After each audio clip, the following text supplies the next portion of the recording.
परीक्षित मुनि परीक्षित राजा उस मुनि पुत्र के शाप से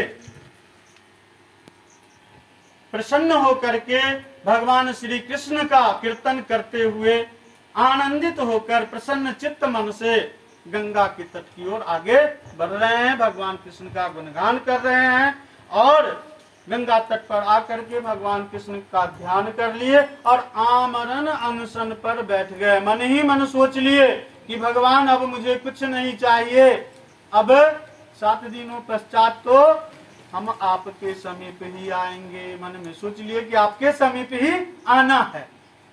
अब जैसे ही परीक्षित भगवान कृष्ण का स्मरण करते हुए अपने मन की भावना को अपने मन में समाहित करते हैं, साक्षात कृष्ण की अनुकंपा से परीक्षित जी का धरती पर जो अवतरण हुआ था, देवतागण आश्चर्य में पड़ गए। सभी देवता अचंभित हो गए कि परीक्षित तट पे आ गए हैं और श्री कृष्ण में समाहित होना चाहते हैं।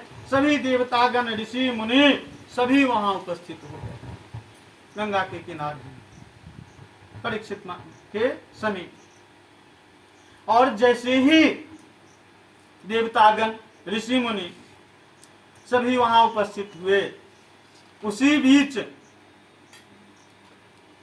इस भागवत महापुराण के जो मुख्य वक्ता हैं, श्रोता तो उपस्थित हो गए गंगा तट पर, जिन्होंने परीक्षित जी को यह कथा सुनाई।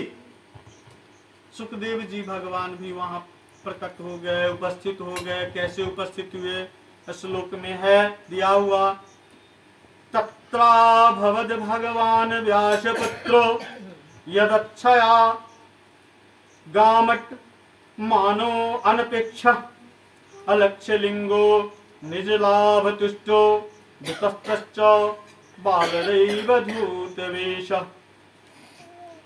इस श्लोक के द्वारा व्यासनंदन भगवान श्री सुखदेव जी का वहां पर अवतरण हो गया, प्राकट्य हो गया। किस अवस्था में वे प्रकट हुए? नंग धरंग अवस्था में।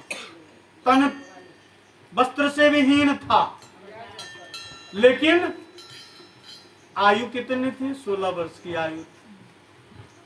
नंग धरंग अवस्था में कोई ज्ञान नहीं था। ज्ञान मतलब कि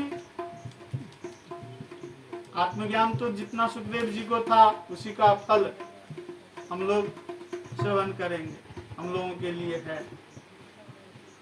लेकिन बाहरी दुनिया से कोई आसक्ति नहीं।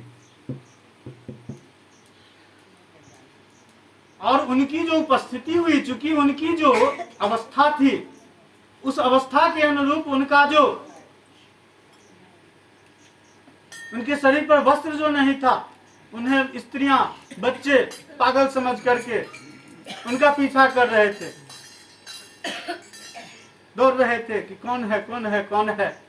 और जैसे ही वहां पर सुखदेव जी भगवान प्रकट हुए, सभी देवतागण ऋषिगण सभी ने उनकी स्तुति की, सभी ने उनको नमन किया।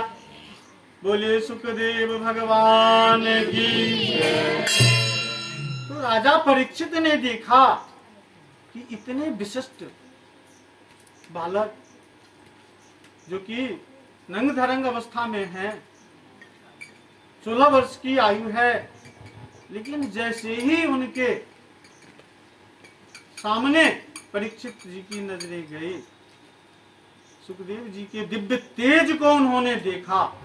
उन्हें आभास हो गया कि यह साक्षात नारायण है, जो मुझे उपदेश देने के लिए, मेरे मन की शंकाओं को मिटाने के लिए अवतरित हो गए।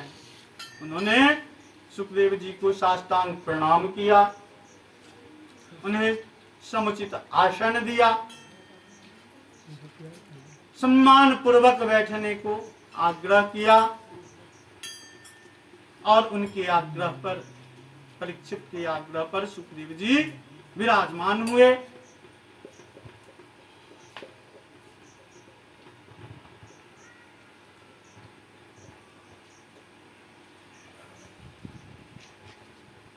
तब राजा परीक्षित ने सुखदेव जी से पूछा,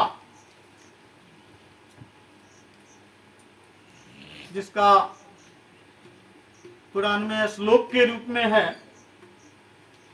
अतः पृच्छामि संसिद्धिं योगिना परमं गुरु पुरुषस्येह यत् कार्यं म्रियमाणस्य सर्वथा। निवेदन करते हुए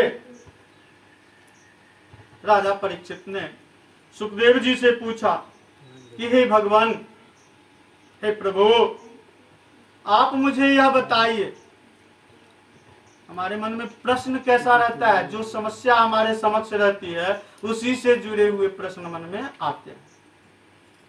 तो परीक्षित के समक्ष समस्या क्या थी? खुशी तो हुए, लेकिन समस्या क्या थी कि 7 दिनों पश्चात हमारी मृत्यु।